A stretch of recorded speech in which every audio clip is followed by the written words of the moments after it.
Hi everyone. My name is Azrul from Jewel Digital. So Jewel Digital is a subsidiary of PNB, and specifically our role is to look into innovation for PNB, digital innovation to serve the customer, and PNB for, as you know, in Malaysia is one of the largest unit trust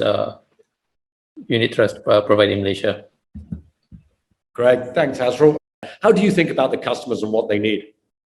I think Anthony said it perfectly, which is what we notice the customer at the end of the day, they really want someone they can trust, be it in the digital or the offline or world. So when it comes to innovation, we are not just trying to bring in new technology, we are trying to transfer those trust from the established practice to kind of like a new practice and to a younger generation.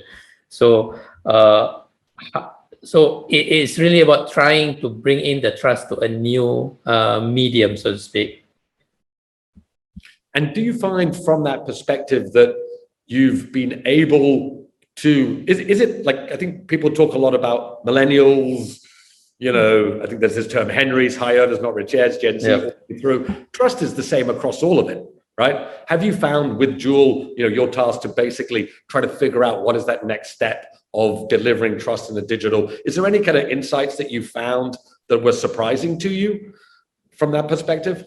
Well, the issue that we face is that generally our customer, the level of financial literacy, for example, is still relatively low in Malaysia in general. So when we are bringing the products, we're bringing when we're trying to transfer it to the digital world, we really have to keep things very simple. And even when we talk about the younger generation, relatively speaking, the simplest solution, the simpler way of doing things still wins at the end of the day.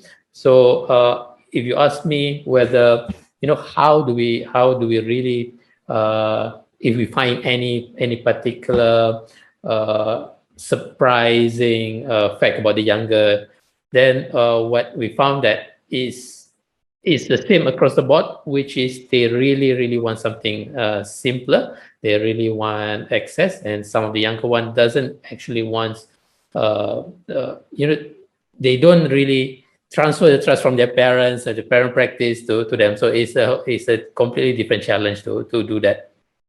Yeah. So what are the strategies that you're putting in place to use? I think for PNB, one of the key strategies is really about building internal capabilities.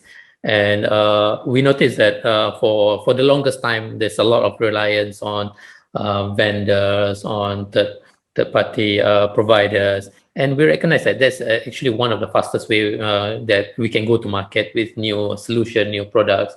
But at the same time, because we can take a little bit of our own time, and I think the PNB especially recognize that we can't just go in not knowing what we are doing. So we need to take a bit of time learning how to do this right.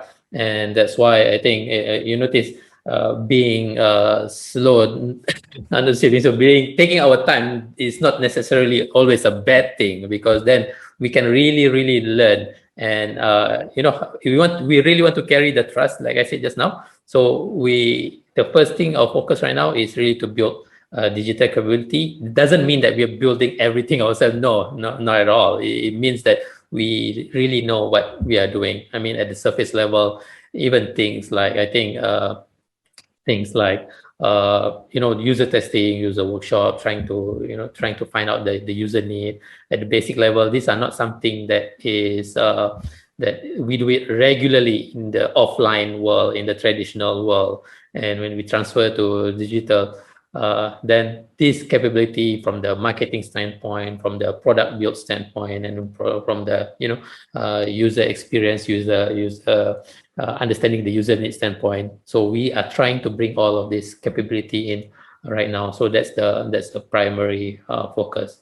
But having said that, I think over the years we've covered the baseline in terms of digital. We have actually covered quite a lot in terms of the baseline transaction model. For example, during at the start of the pandemic last year, we immediately introduced like the digital withdrawal for PNB.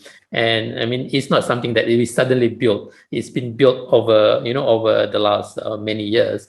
But it's just that maybe the capability is there, and it's just a matter of turning it on at the right time sometimes. So that's where our journey starts, really. And you're in an innovation lab at a large firm. When you look at all the solutions out there, it can be overwhelming, I'm sure. How do you decide what is a good solution or not?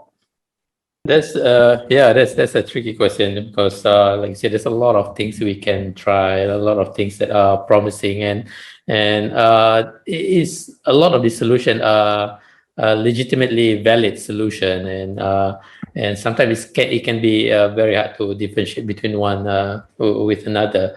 But I think again, for PNB specifically, is our part of our job is not only to look out what's the solution out there, but it's also to try to internalize some of this digital practice internally as well. So, for example, what we've in JDB's been doing is to bring in terms of digital marketing, for example, right? All the concept about digital attribution, about how do we do digital consumer content tracking. We try to bring it into the into the internal practice. And the question around how do we differentiate all of this as vendor, it is a difficult question. And right now, to be honest, for us, it's all about trying to absorb what's in the market. And when it comes to committing to any particular solution, and I think it comes down to trying to get policy. How do we fix this within the parents' company in terms of policy, in terms of their current practice. So that's always a challenge from innovation, like trying to push it into the bigger practice.